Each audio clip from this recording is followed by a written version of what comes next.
11:15. I did it. Wait the 15 minutes. We're here. My name is Steve Webb. I'm VP of Product Development for Pavliks.com and the Portal Connector. Thank you for coming to the session, Building Your Platform on Sitefinity. The agenda today, we're going to go through just a little bit of an introduction of what the Portal Connector is so you can understand my experience coming from the platform side of things. We're going to talk about the difference between a vertical and horizontal solution, some best practices when you're looking at your solution, some of the Sitefinity tools that will help you develop that platform and progress that platform. And then from there, we'll jump into some resource links, including some links to some of the source code that I show you today, and then I can handle any questions from there. So the Portal Connector is actually a product that we created about 6 years ago on Sitefinity. It's a platform that integrates Microsoft Dynamics CRM and 365 with Sitefinity. And it provides, if anyone's not familiar with Microsoft Dynamics CRM, it's customer relationship management software. It's a business system. It's a little bit different from websites, of course.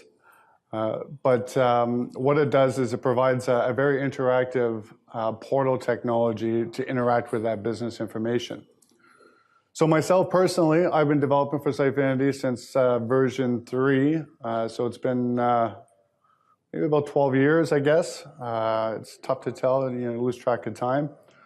But the Portal Connector, it's a combination of about 30 plus widgets, some business intelligent elements, some e-commerce, client and server-side APIs, and there's a ton of other features that we're not going to really go into too deeply.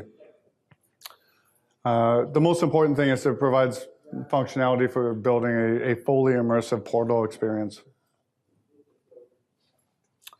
So when we're talking about platforms, really there's two different types of platforms, a vertical platform or a horizontal platform. Now, a vertical platform obviously is very industry specific. So it could be something for the banking industry, or maybe it's insurance applications or something along those lines. Or a horizontal platform is more about providing a tool for organizations to build verticals. So the Portal Connector is a horizontal platform versus a vertical platform. And there's some challenges when it comes to horizontal platforms. So the first core difference is at the cost. So when you're going with a horizontal platform, it's usually a lot more costly to build a horizontal platform. Now the reason for that is because now you're actually building tools for other companies to use to build verticals. So those tools have to be a lot more dynamic. They have to be a lot more customizable and configurable. And you also have to think about the developer experience as well on the API side. Now with a vertical, of course, because a vertical is very specific to that organization or very specific to that industry, a lot of times you don't have to worry about some of those more complex nuances of a horizontal. The target market. Obviously with a vertical, you have a very specific target market. So you're cutting off your market a little bit, but it's geared towards that market. So it's very easy to market towards that market. That's a lot of market. But with a horizontal, of course, now it's open to any market that you have out there. And you could have some challenging aspects when it comes to positioning that within the realm of the technology that you're using. And then finally, knowledge requirements. With a vertical, you obviously have to have industry-specific requirement, knowledge of that industry. So it's very challenging, obviously, to build a vertical on something that you have no knowledge about. Where a horizontal, you can essentially just build the tools to build those verticals. So through I guess through the last 6 years, actually last 12 or 13 years, because I did, before we actually built the portal connector, we built a lot of verticals for our customers because we did come from the business space, the CRM space, the Microsoft Stack space. So we looked at several different areas where we identified some best practices. And most of it came with the features and the functionality that Sitefinity provided. So the first one I suggest is you integrate, don't replace. There's no sense in recreating the wheel when you can just integrate with all those great tools that Sitefinity already has out there. So don't spend your time trying to make it better. That's what Sitefinity's job is for. Integrate with it and then make it better. Now, a lot of times when we're talking about platforms, especially if we're building your platform on Sitefinity, you want to capitalize on the Sitefinity styles, the CSS, all the HTML that's in there currently.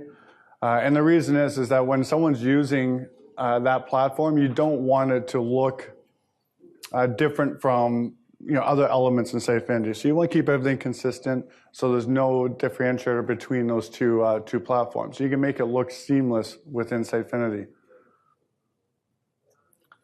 You want to use the Sitefinity services, utilize the Sitefinity services. So take advantage of all the hard work that the Sitefinity folks have put into the platform. Take a look at all the features, and we're going to go through some of those features in a couple minutes here, and utilize it.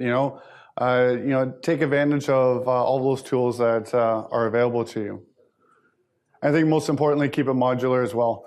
There's something to be said for being able to pop functionality in and out very easily, and of course the Sitefinity platform has that ability to allow you to install, remove, add-ons, migrate. There's a ton of different areas that you can look at your functionality to keep it modular. So into the good stuff, we're going to talk about some Sitefinity tools. I'm going to bring up some code samples for modules, configuration files, the EventHub, widgets, and of course schedule tasks. Now that's just 5 examples of some of the capabilities that Sitefinity has. But I think those are the core ones for the building bricks for building a vertical. I'm just going to switch over here. So I have 2 projects actually open right now. I have one that we're going to actually navigate through the code for, and the other one's actually running in the background just so I don't have to worry about spinning up Sitefinity, and I can show you what that's all about. So the first thing I'd like to talk about is modules. Sitefinity gives you the capability of creating dynamic content modules and custom modules.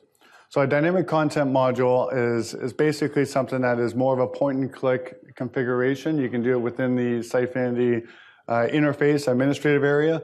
We're not going to talk a whole lot, a whole lot about that, just because that's more for, well, you can use it for pretty much anything, but the custom module, when you're talking about building a platform, you want something that's installable, something that you can add as an add-on, and you may very well use dynamic content modules within your platform. So with the custom modules, as I said, you want to keep things modular, so you can create as many custom modules as you want. And I have a little bit of a framework here. You can see down here that we actually have a lot of other stuff in there, configuration, some helper classes, some tasks here, and those are the other elements that we're going to discuss. But when we're talking about a custom module, there's a couple key steps that you want. So we have the startup. So this startup basically is just strapping on an event here from the Bootstrap initialized. And it's just registering that module. And what that does is just allows you to actually have that module show up under your modules and services within Sitefinity.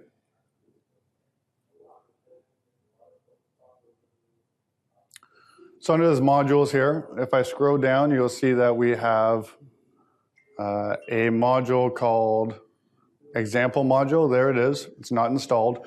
But to get that actually just to show up in here, that's what that little bit of code does inside here. And you can see here, there it is, my example module, my module name, my description, all of that good stuff right there. So that's not really the heart of the module. That's just saying this is what you put in there to register the module. The module itself is actually right here, this example module. And inside there, you can see that I have a couple, constants there, some properties kicking around. We're not going to, this module is just stubbed out. So I intentionally kept it stubbed out so you could take this code and you can run with it when you get back to the office. But you can see here that we have a configuration side here. So it's telling you this is the configuration file for the module. The landing page. We get into some resources and virtual path registration stuff. Very basic stuff. But what we do have here is also the install. So part of a module, you may have custom widgets that you're creating for your platform. So you can create those custom widgets independently. You can put them right inside the Sitefinity project if you wanted to. You can create a separate module that contains those widgets. And you can have those widgets self-register themselves as well within Sitefinity. When you're looking at rolling out a platform as something that you want to redistribute or resell or something along those lines, a lot of times you don't want people just to have all kinds of half widgets already installed into Sitefinity automatically. You want it to be installed with all your framework as well. And that's why, in this particular example, we're actually going to register the widgets when the module is installed as opposed to automatically having them registered when the DLLs are created. So that sounded very confusing, but when we're talking about the widgets, you just don't want those widgets that interact with your custom module to be installed before the module is installed. That's basically what I'm saying. So we have a helper class here that allows us to add widgets to a toolbox dynamically. So any type of widgets, and we do have one kicking around in here somewhere. So my color picker controller. So it's a color picker widget, and we're registering that when the site starts up. And of course, we do on the uninstall, we want to remove those widgets as well. So there's a little bit of code there for that. And then we also have a scheduled task that we want to start kick off when the module is installed. That can be put anywhere, and I'll show you the actual code for the scheduled task as well. So you want to use all these different building blocks, with a solid design to be able to, build onto your platform. So now when we're looking at this, if I go into my code here and I go up to my example module, there it is. So now if I install that, what that's going to do, it's going to execute that code that we just looked at right here. It's going to add my widgets to my toolbox. Okay, if I go down to my add widgets to my toolbox here. And it's just going to say, okay, you know what, it's a page widget or a form widget, and it's just going to register that color picker widget right there. So it's still just installing, there we go. So now if I go over to my content, just double check, make sure that installed all right. So there's my example module, it's active, it's all installed. If I jump over here to my forms, I chose for the sample of the widget, I chose a form widget because there's not a whole lot of documentation around form widgets.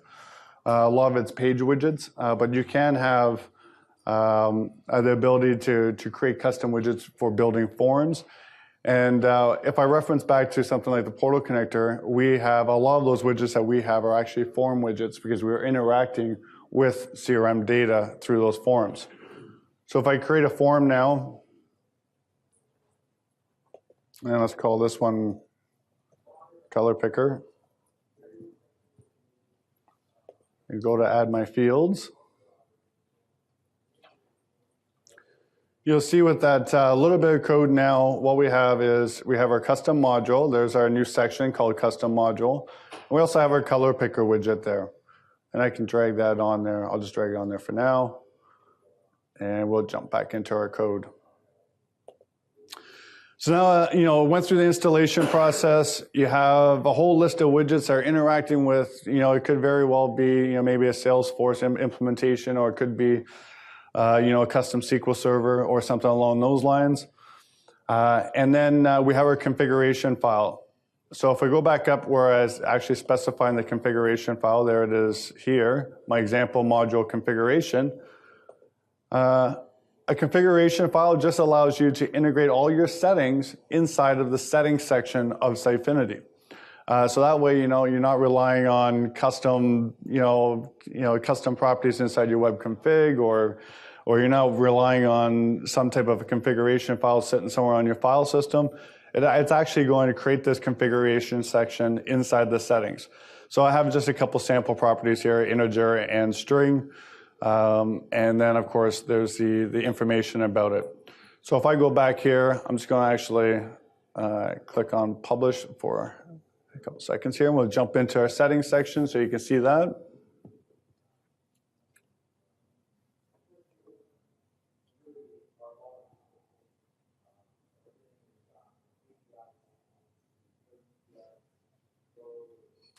There we go. So with that configuration file, now users can actually change the settings of your platform through the settings area instead of going through some complex configuration in the file system. So if we go into my advanced,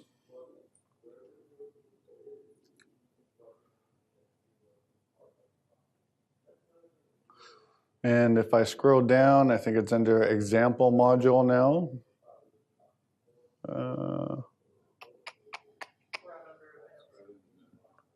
Right under advanced events. Oh, there it is. Yeah. So horrible name. Example module configuration, no spaces, but that's just the way it is. There it is. There we have our integer and a string, and of course we can use those properties now inside any of our widgets or configurations. So that very well may be maybe a connection string. Well, you probably don't want to store a connection string inside of these settings, but it could be something more specific to the data that you're using. Let's hopping back into my forms here. So when we're going through this here, we also have, I spoke a little bit about this helper class, and that's going to be in the code sample as well that you can download. And basically, it's just a wrapper for creating and registering widgets and creating page tool sections, and so on and so on. Going down into the schedule tasks. So if I go back over to my module here, schedule tasks are great because if you have any type of long-running process, anything that you need to be asynchronous or maybe just fire off and have it process a whole lot of data, then a scheduled task is probably the best way to go. And if I hop into that, you'll see that we have, actually, I think I put it in the startup. This is actually what's going to be calling the scheduled task. I don't know what's in the module. Is that one line of code here? So I have my tasks, that's my namespace, of course, sample schedule task, and then schedule task. So this, obviously is just the class name. And if we go over to my schedule task here, you can see here that it's just stubbed out here. You put your logic inside the execute task, of course. If you want that to be a recurring task, then you can uncomment this code and it will reschedule a task after it actually executes. So as I said, that could be anything from submitting data back to your business systems or back to your data source. It could very well be something, maybe it's pulling, emails from, some account, out in the cloud or something like that and popping it into a dynamic module.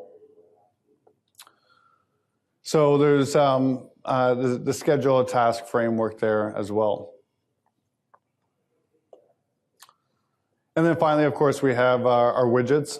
So as I said, this is actually a form widget. So if I go into my controller here, you'll see here that we have a form fielder controller base. So that's a teller class that basically essentially tells you it's going to be a form widget. So with that, it also creates a database field automatically, and you can access it. And you can see here that we're actually using as just a default string that we're storing that color value into. the model. So there is, plenty of sessions out there on creating MVC widgets. Our designers, and that's what I'm going to jump into now. So it's highly recommended that you stay away from web forms. MVC widgets, they're super fast, so you might want to do that. If I go into my designer here,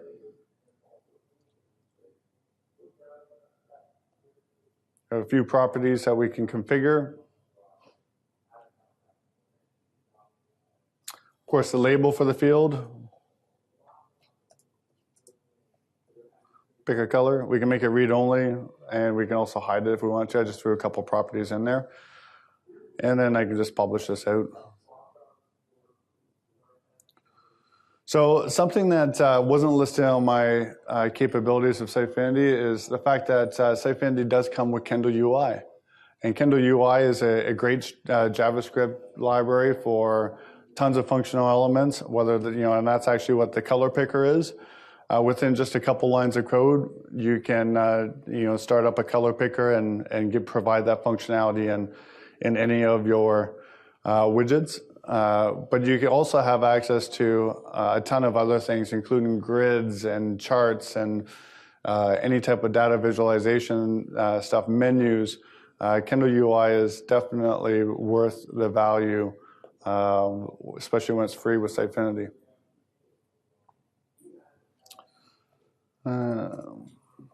We're just going to create a page and throw that form on there so you can see it functioning.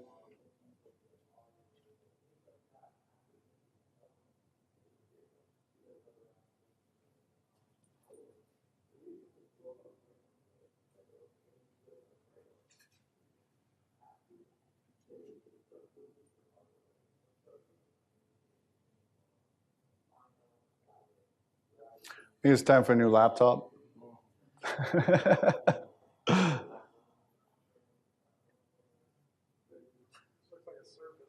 It is a Surface, yes.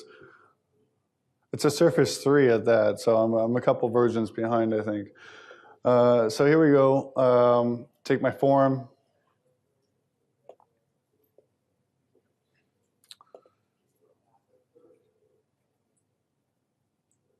Select my color picker form, and we'll publish that out.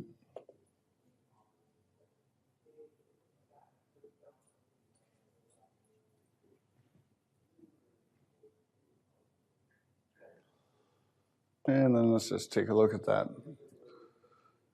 So this example widget basically takes a color, you submit it back, and it actually stores the color value inside a Sitefinity form response, which will get me to my next topic is the EventHub. So it's great that we have all these forms now. It's submitting data back to your form responses. There's my color picker. I like the blue more than the red. And you click on apply it, submit this back to our form. Default Sitefinity stuff. So when we're talking about the Event Hub is something that allows you to capture all the different events that happen within Sitefinity. So whether that means that it's someone editing content or viewing content or accessing forms or submitting a form, you can actually register and register to event and run custom code on those actions. So with the Event Hub, and I don't know if I actually have an example in here. I think I do under my module. With the Event Hub, like I said, you can use it to pretty much do anything. And part of the resource links would take you to all the different events that you can register different actions on. There we go.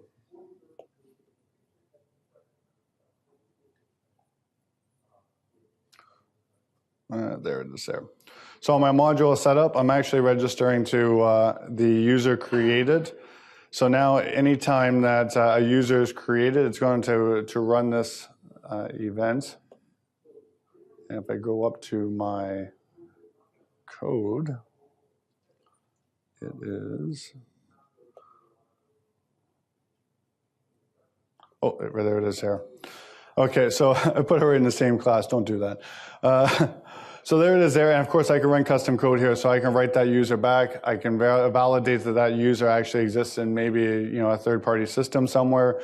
I can even pull back relevant information to that user and populate it into Sitefinity. So that's just one example the user created.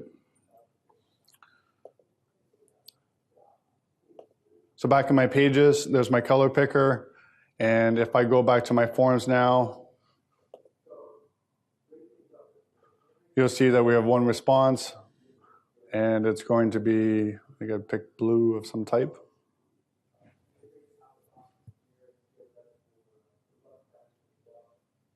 There it is there.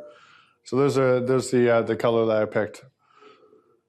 So I'm going to flip back here to my PowerPoint.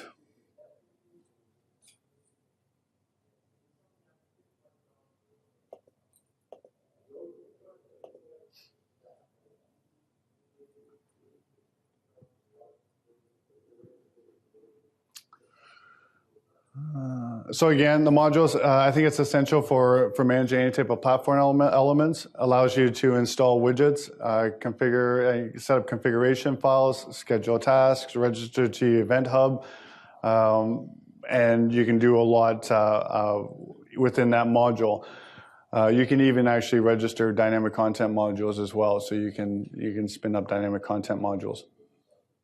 Configuration files, another key component to building a vertical, and that is, is building a platform, and that's to be able to store those variables in there, leveraging Sitefinity through the EventHub, the widgets, of course, and then, again, schedule tasks.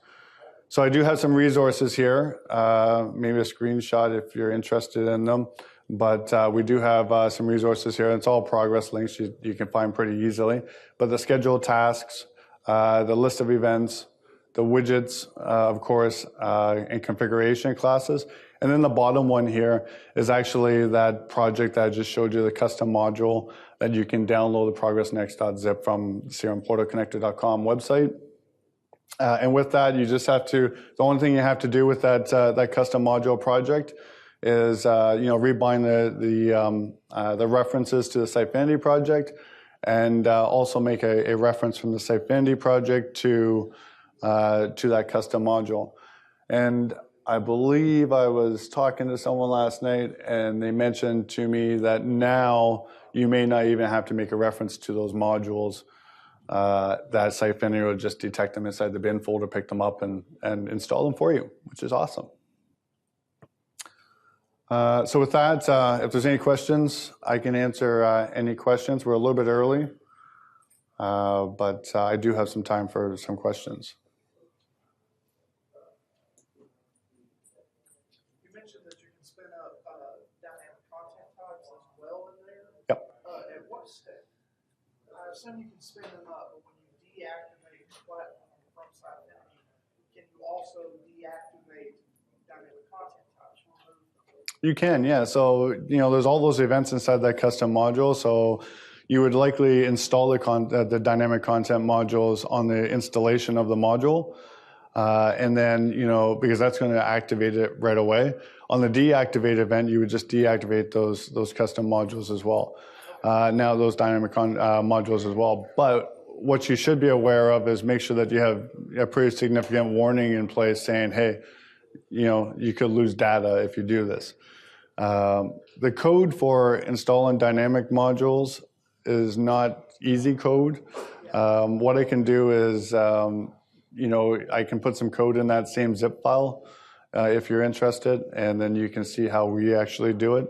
Because what we do is we create the dynamic content module, we export it to their export utility to export the structure, and we embed that as a resource inside our custom module project, and we use that to install it.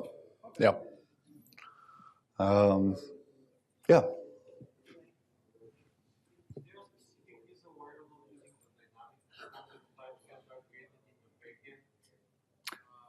The dynamic modules?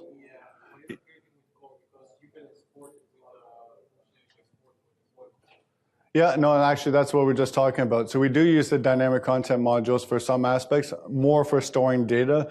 We're not, when we're looking at building something more suitable for executing, all different types of, installing all different types of things, whether it's registering for EventHub events and when registering multiple widgets that might not have anything to do with those specific dynamic content modules, as well as execute and schedule tasks. We want all of that to execute on the installation of the dynamic content module, on the custom module and not the dynamic content module.